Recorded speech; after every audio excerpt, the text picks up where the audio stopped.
തിളക്കം, ആകാംക്ഷ, ഒടുവിൽ മുൾമുനയിലാക്കിയ രാഷ്ട്രീയ ചരടുവലികൾ, ത്രില്ലർ സിനിമകളെ വെല്ലുന്ന ട്വിസ്റ്റുകളും ക്ലൈമാക്സുകളും ആന്റി ക്ലൈമാക്സുകളും കൊണ്ട് സമ്പന്നമായ കേരളത്തിലെ കോൺഗ്രസിന്റെ മുഖ്യമന്ത്രി നിർണയത്തിനൊടുവിൽ പ്രഖ്യാപനം എത്തിയിരിക്കുന്നു. മുഖ്യമന്ത്രിയായി വി ഡി സതീശൻ അടുത്ത 5 വർഷം കേരളം ഭരിക്കും.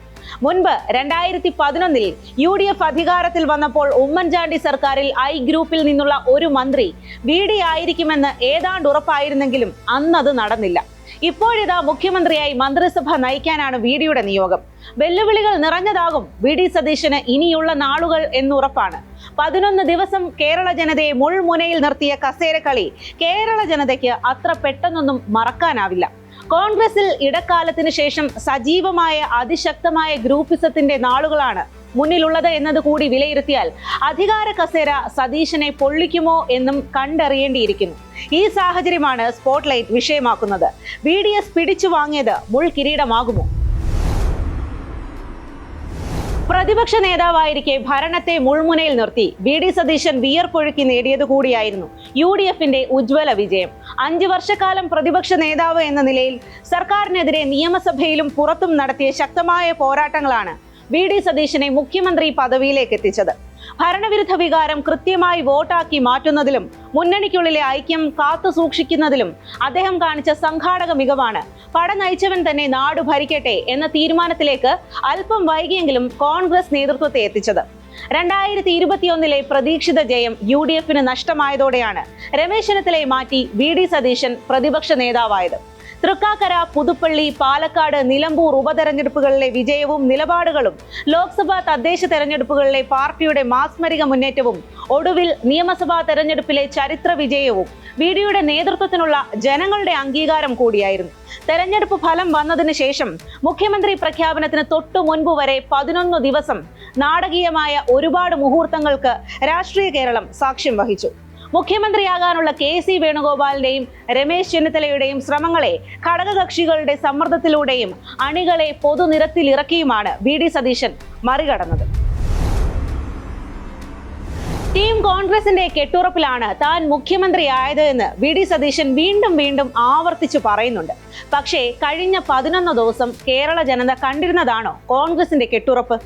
മുഖ്യമന്ത്രി കസേരയ്ക്ക് വേണ്ടി 3 കോൺഗ്രസ് നേതാക്കൾ നടത്തിയ കസേരകളിയും ഫാൻസ് അസോസിയേഷനുകൾ നിരത്തിലിറങ്ങി നടത്തിയ പ്രതിഷേധങ്ങളും ജനം കണ്ടതാണ്. കോൺഗ്രസ് ചരിത്രത്തിൽ നിന്ന് ഇടക്കാലത്തില്ലാതായ ഗ്രൂപ്പുകൾ അതിശക്തമായി പുതുരൂപത്തിൽ തിരിച്ചു വന്നു എന്നതാണ് ഈ മുഖ്യമന്ത്രി കസേരകളി കോൺഗ്രസിന് നൽകുന്ന സംഭാവന. UDFന് വേണ്ടി ഒത്തൊരുമിച്ച് പോസ്റ്ററുകൾ ഒട്ടിച്ച് പ്രചാരണത്തിനിറങ്ങിയ കോൺഗ്രസുകാർ തെരഞ്ഞെടുപ്പ് ഫലത്തിലെ കൂറ്റൻ വിജയത്തിന് ശേഷം KC ഗ്രൂപ്പായും VD ഗ്രൂപ്പായും ചെന്നിത്തല ഗ്രൂപ്പായും ചേരിതിരിഞ്ഞ് പോരടിച്ചു. സാമൂഹിക മാധ്യമങ്ങളിലൂടെയും നിരത്തിലിറങ്ങിയും ഫ്ലെക്സുകളിട്ടും കീറിയും കരിയോയിലൊഴിച്ചും അവർ വിധേയത്വം കാട്ടി. പാർട്ടിയുടെ മേൽത്തട്ടിൽ മാത്രം സജീവമായിരുന്ന നേതാക്കളുടെ ഫാൻസ് അസോസിയേഷനുകൾ താഴെത്തട്ടിൽ വാർഡ് തലം വരെ തിരിഞ്ഞ് കൃത്യമായ ഗ്രൂപ്പ് സ്വഭാവം കൈവരിച്ചു കഴിഞ്ഞിരിക്കുന്നു. ടീം കോൺഗ്രസിലെ ഉന്നത നേതാവായ രമേശ് ചെന്നിത്തല പ്രഖ്യാപന ശേഷം ആരോടും മിണ്ടാതെ അതൃപ്തിയോടെ തലസ്ഥാനം വിട്ടു. KC ഗ്രൂപ്പുകാർ അവരുടെ അതൃപ്തി പരസ്യമാക്കി തുടങ്ങിയിട്ടുണ്ട്. KC വേണുഗോപാലിനെ വെറുക്കപ്പെട്ടവനാക്കുന്ന തരത്തിൽ സംഘടിത സൈബർ ആക്രമണം നടന്നുവെന്ന് പഴകുളം മധു ആരോപിച്ചു. മുൻകാല പ്രവർത്തനങ്ങളെ മാനിക്കാതെ KC വേണുഗോപാലും രമേശ് ചെന്നിത്തലയും ആക്രമിക്കപ്പെട്ടെന്ന് ആരോപിച്ച് കോൺഗ്രസ് നേതാവ് MM നസീറും രംഗത്തെത്തി.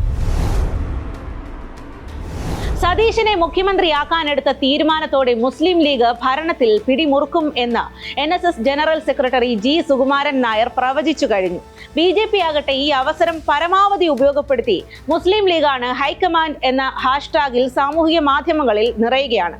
മുസ്ലിം ലീഗിനോടുള്ള അമിത വിധേയത്വവും ജമാഅത്തെ ഇസ്ലാമിയോടുള്ള അടുപ്പവും ആരോപിച്ച് മറ്റ് മുസ്ലിം സംഘടനകൾ വി ഡി സതീശനോട് അകൽച്ചയിലായിരുന്നു. മാത്രമല്ല കേരളത്തിന്റെ പുതിയ മുഖ്യമന്ത്രിയായി ഹൈക്കമാൻഡ് പ്രഖ്യാപിച്ചതിന് പിന്നാലെ ആദ്യമായി വി ഡി സതീശൻ വിളിച്ചത് പാണക്കാട് സാദിഖ് അലി ശിഹാബ് തങ്ങളെ ആണെന്നതും ഭരണത്തിൽ മുസ്ലിം വിധേയത്വം ഉണ്ടാകും എന്ന വ്യാഖ്യാനത്തിന് ശക്തി പകർന്നു. വരും ദിവസങ്ങളിൽ ഇതേ ആഖ്യാനം വി ഡി സതീശനെ പിന്തുടരും എന്നുറപ്പാണ്. UDF വാഗ്ദാനങ്ങളും സ്വന്തം നിലയ്ക്ക് നടത്തിയ വാഗ്ദാനങ്ങളുമാണ് VD സതീശൻ എന്ന മുഖ്യമന്ത്രിക്ക് തുടക്കത്തിലെ വെല്ലുവിളിയാകുക. UDF അധികാരത്തിലേറിയാൽ മെയ് 15 മുതൽ സ്ത്രീകൾക്ക് KSRTC യാത്ര സൗജന്യമെന്നത് UDFന്റെ ഗ്യാരണ്ടികളിൽ ഒന്നായിരുന്നു. തെരഞ്ഞെടുപ്പ് ഫലം വന്നതിനു ശേഷം കോൺഗ്രസ് നേതാക്കൾ ഇതേക്കുറിച്ച് മിണ്ടിയിട്ടില്ല. വഖഫ് വിഷയത്തിൽ പോരാടുന്ന മുനമ്പം ജനത പ്രതിപക്ഷ നേതാവ് VD സതീശനെ പഴയ പ്രഖ്യാപനം ഓർമ്മിപ്പിക്കുന്നുണ്ട്. മുനമ്പത്തെ വഖഫ് പ്രശ്നം 10 മിനിറ്റ് കൊണ്ട് തീർക്കാമെന്ന് സമരം നടന്നിരുന്ന മുനമ്പം പള്ളിയിലെത്തി VD സതീശൻ പ്രഖ്യാപിച്ചിരുന്നു.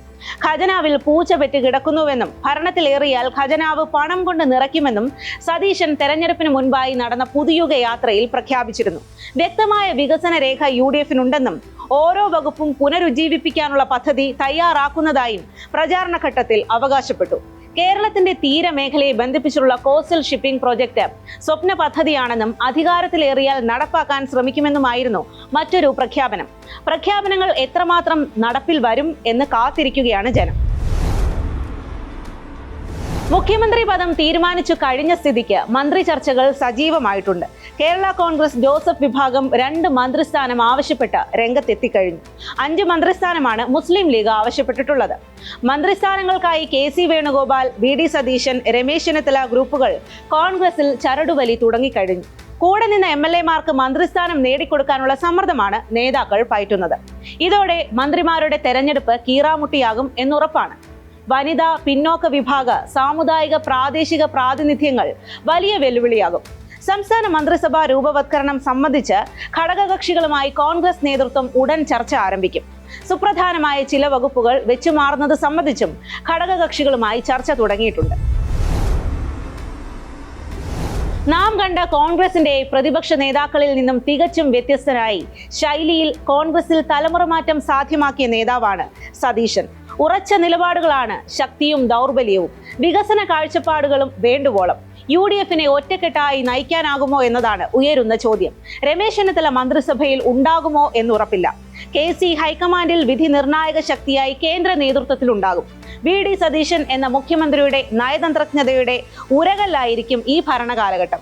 കാരണം അത്രമാത്രം ജനസമൂഹത്തിന്റെ പിന്തുണയിലാണ് ഈ മുഖ്യമന്ത്രി സ്ഥാനം VD സതീശൻ നേടിയിട്ടുള്ളത്. അത്രമേൽ ഉത്തരവാദിത്വവും ഭരണത്തിൽ ഉണ്ടായേ തീരൂ. ഇതോടുകൂടി സ്പോട്ട്ലൈറ്റ് അവസാനിക്കുന്നു. നമസ്കാരം.